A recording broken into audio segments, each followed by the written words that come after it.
Up next, let's take a look into player and NPC AI ladder interactions. So there we are going to discuss about ladder movements, which means that how we implemented our animation sequences and animation blueprints to perform the ladder interactions and respective movements. And then player interactions, which means that how the player is interacting with the procedural ladders. And after that, we are going to discuss about NPC interactions, which is how NPC AI characters are going to find out the closest ladder to their location and how they are going to interact with that specific element. Okay, so to check the player and NPC related interactions, you can go to the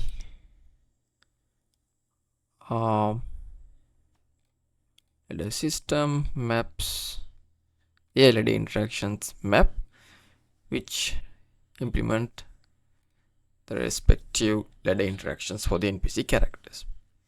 Right, so here you can see the NPC character is climbing this ladder like that.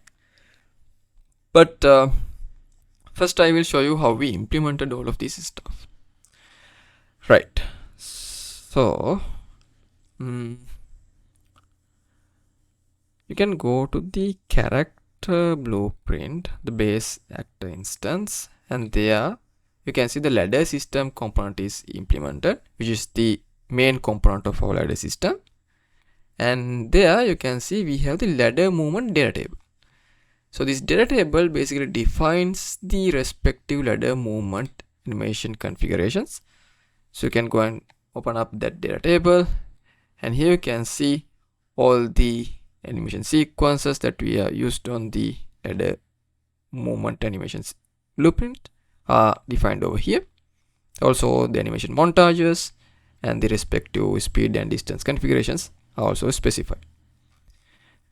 Right, so these animation sequences will be ultimately fed to the animation blueprint of the ladder movement, and then respective animations will be played. And these animation montages will be basically played as overlay montage animations at the respective interactions. For example, when a player or NPC character is going to enter to the ladder on bottom, it will play this animation montage. Right, so likewise all the respective interactions are defined using a dedicated animation montage.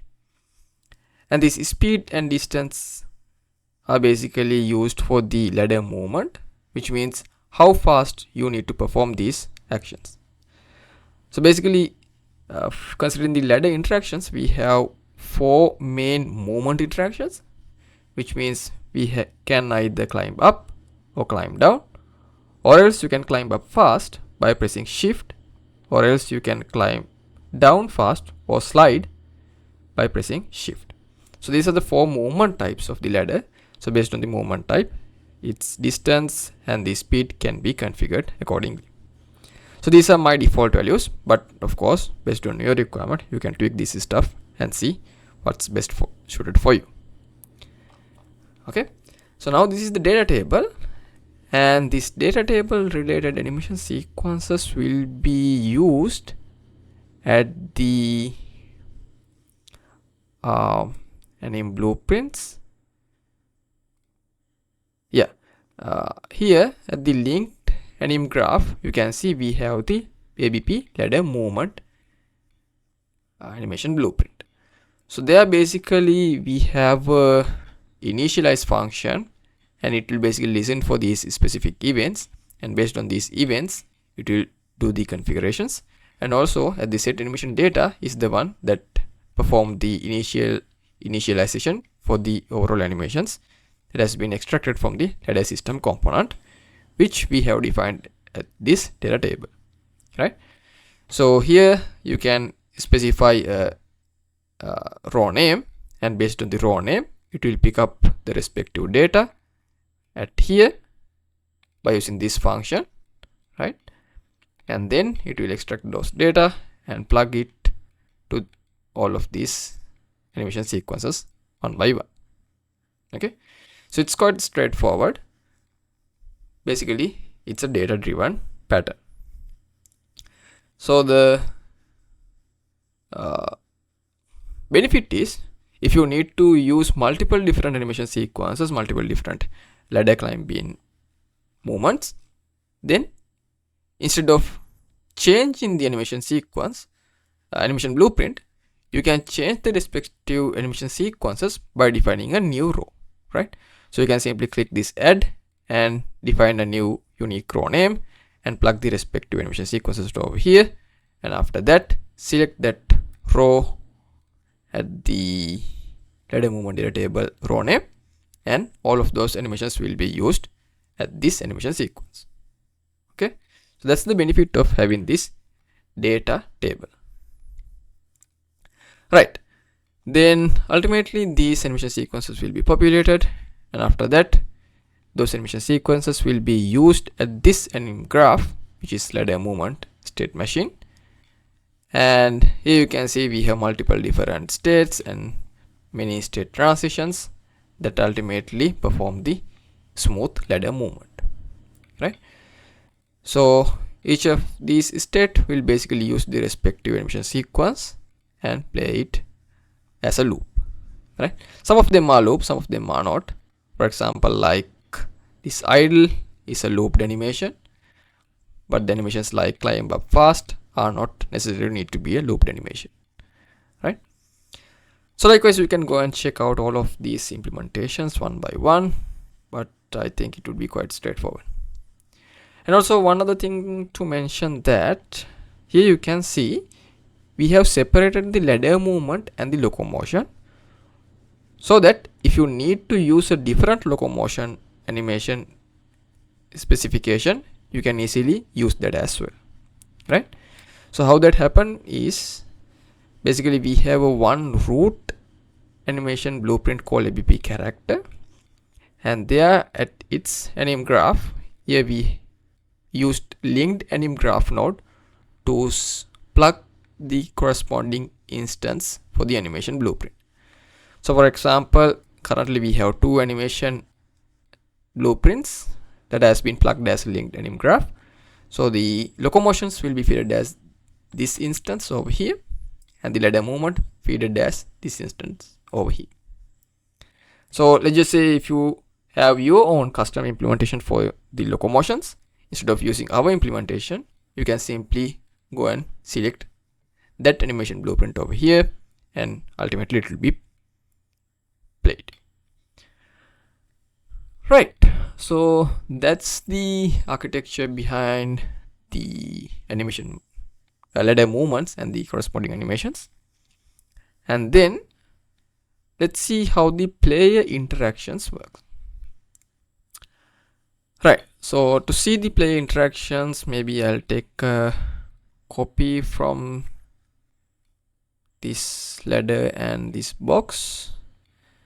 Okay, and then here you can go to the ladder and press E, and you can see it has been interacted, and the camera has been gone to exploration mode, and you can see you can climb up, climb down, and if you press shift, it will be climb up fast, and at the top basically it will exit from the ladder, and vice versa. You can enter to the ladder from the top, so you can see different animation montages being played, and then the corresponding ladder movements will be triggered. You can either climb down or climb up, or else you can slide down if you press shift. Okay, so those are the ladder interactions and the movement for the player. Quite straightforward. So in order to check the implementation, you can go to the character, blueprints, player base, right?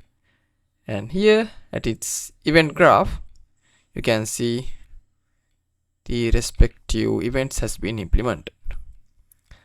So mainly for the interactions, you can go and check out this IA interact, which will ultimately control the BPI interact.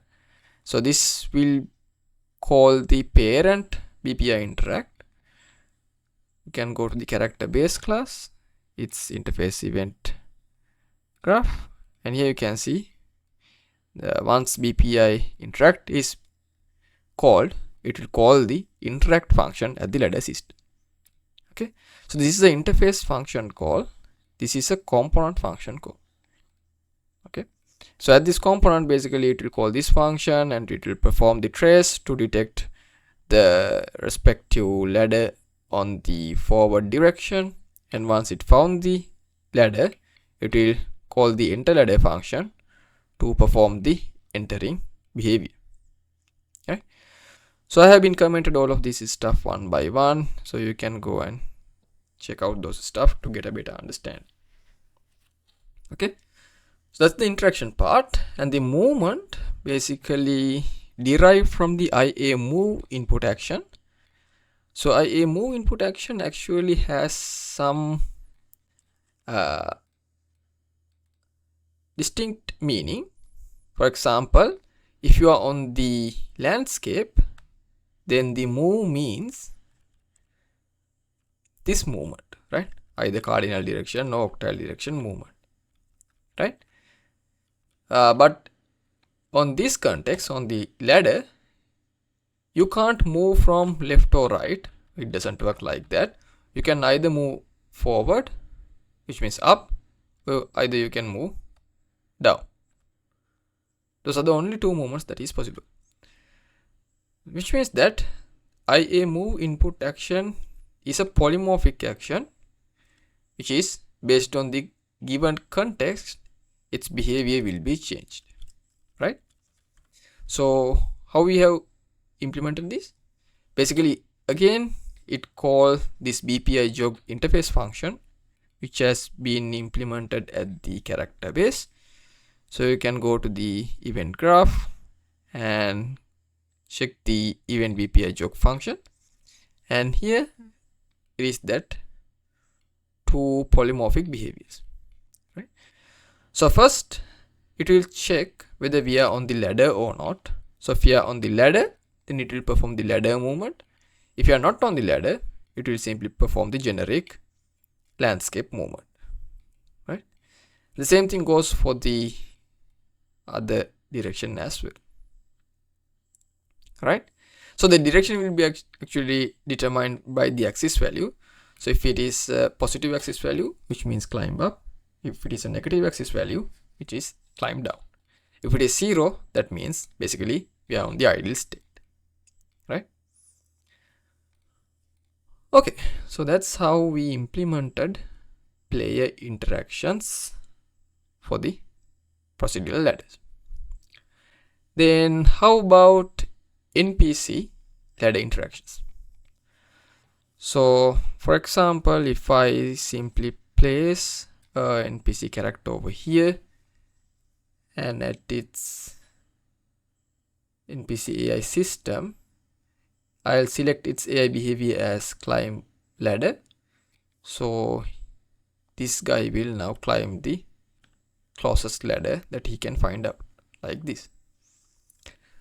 And if I select its NPC AI behavior as idle, then now this guy can't find a ladder. He will simply remain on the idle state. Likewise, if I select AI behavior as from, now this guy is moving on the landscape for some random locations queried from. Okay, so this is the NPC AI behavior, and let's see how we implemented those stuff.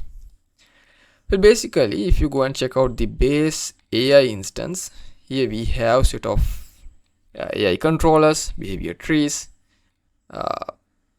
and blackboard, set of tasks, and set of services, right?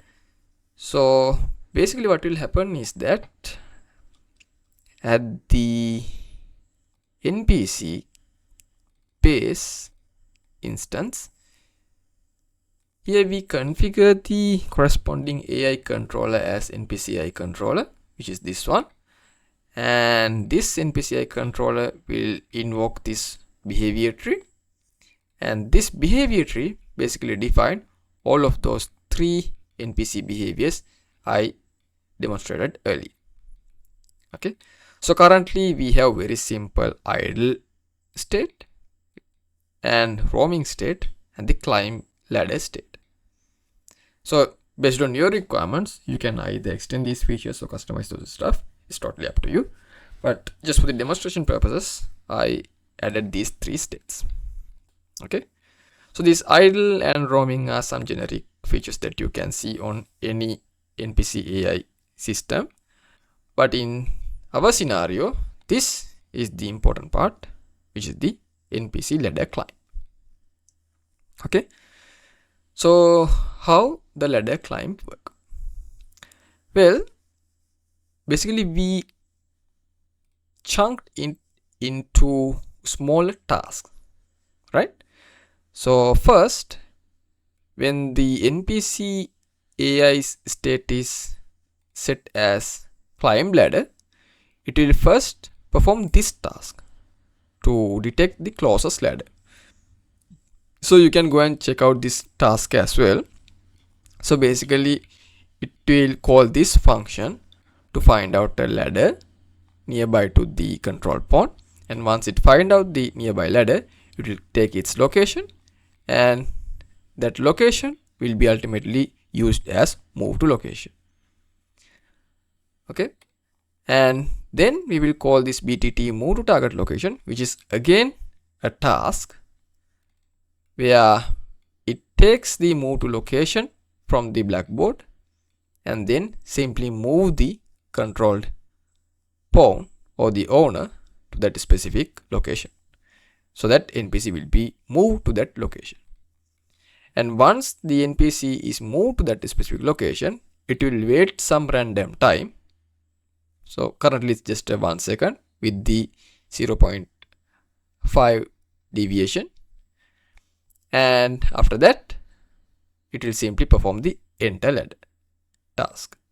So in this task, what it does is basically call that BPI interact interface call, where we implemented on the character instance, which is this one, and then it will call the interact function of the ladder system, which will ultimately be able to interact with the ladder.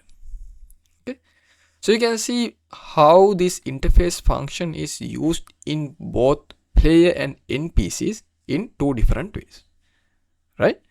So if you remember, the player doesn't have such a AI controller, right? Because it doesn't need to have. It is controlled by the human or humanoid player character, so that we are the one who's responsible for giving the corresponding input actions.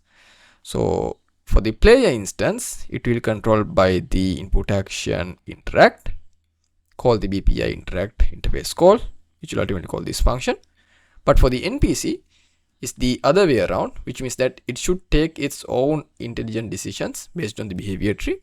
So at the behavior tree, once it reaches to this task execute the BPI interact interface function for us, so that ultimately it will call this interact function at the ladder system. Okay, so you can see how the same functions are being used in 2 different ways. And after that, climb ladder up and down will be called, which is a task to control either climb up or climb down for the player based on its transition states, right? Which means that the NPC is climb down from this location. This task will basically execute climb on bottom with this value, so that it will move up, right? Because as you remember, this BPI jog is again a function or interface function that has been implemented at the character, which will ultimately take this axis value, right, to perform the ladder movement. Again, it's somewhat same thing as for BPI interact. So for the movement, for the player, we are the one who's controlling the BPI jog axis values by performing the input actions. But for the NPC, it is driven by this function or the task which is being executed by the behavior tree, so that this task will manually feed axis value 1 for climb up or axis value -1 to climb down. Okay, so that's how basically NPCs interact with the ladder. Yeah, so you can experiment this stuff much more in depth, but I think overall these are the behaviors. Okay, so I explained this ladder system by using the ladder system v2 base project, but once you migrate it into your own project, again it's the same thing. So if I quickly show you how to migrate this content, all you have to do is go to the ladder system and then press migrate.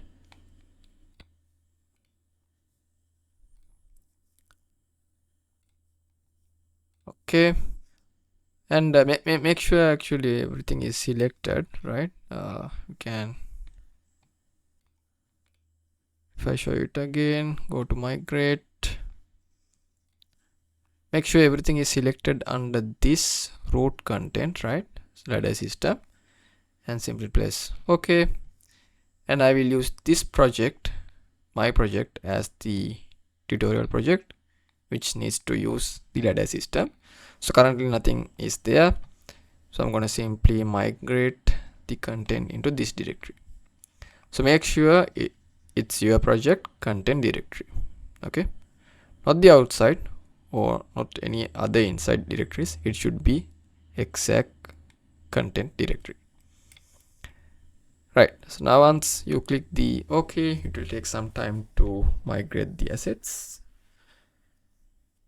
so let's give it some time.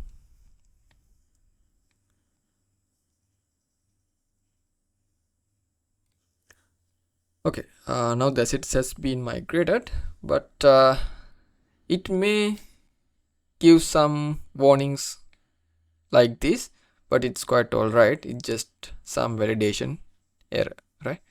We can dismiss those stuff. That's totally fine. And let me go to my project. So this is my project, and yeah, I can open up these maps, but before doing so we need to migrate few other stuffs as well, because currently you can see if I play it, nothing works. So the first thing you have to do is go and open up this asset guideline. So simply double click it. So once you double click it, it will show this message by saying we have some missing plugins that is need to be enabled to work this project properly.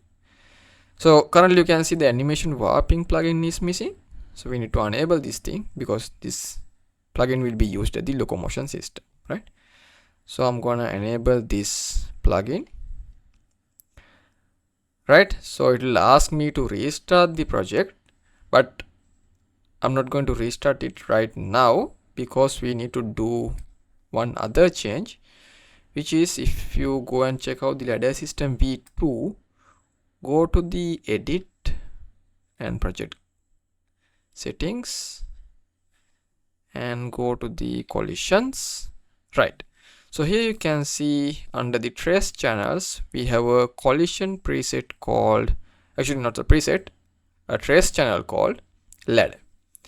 So you need to include this trace channel into your project as well, because this will be used to perform some tracings at the ladder system components itself, right? So I'm gonna go to my project and go to edit, project settings, collision. Under the trace channel, let me add a new trace channel called ladder, and by default its response should be ignore. So make sure this naming matches with the exact same name that I've been added on the ladder system v2, otherwise it may not work properly. Accept it. Okay, that's all we have to do. And now let me restart the project. So let's give it some time to be restarted. Okay, now the project is restarted. Right, then in order to play the level, what you can do is you can open up some showcase level. Okay, but if you play it right now, you can see the NPCs are working properly, but you can't see any player character over here. Right, so to fix that, it's quite simple. All you have to do is go to maps and modes, and under the default game mode, select our game mode, which is BP ladder system GM. And for the game instance, you can select the BP ladder system GI as well. Right, now if you play it, you can see the character is there. You can move on the level, or else you can go to the ladder and perform some interaction, climb it up, and all of those cool stuffs are there. Okay, right, so everything works pretty much as expected. And yeah, one thing to note is that I show you this migration process at the very end, because it doesn't matter even if you're done at the very first or even if you're done at the very last. It doesn't matter because this is just a demonstration. But in your scenario, actually you have to do it first, because you need to integrate the ladder system first to your own project. But just for the experiment in this stuff, it's totally fine to change the main ladder system project as well. That's totally fine. It's totally up to you. But when it comes to your own integrations for your own project, make sure first migrate it, then do the changes. Okay, it's a quite straightforward process. It's very simple. All you have to do is simply right click on the directory, migrate it to your own project, and after that simply configure these collision trace channels at the collisions. Right, that's all you have to do.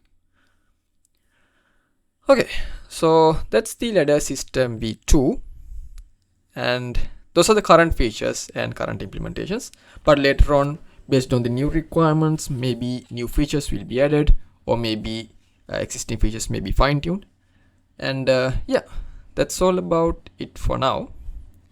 And thank you, and hope you enjoy this system.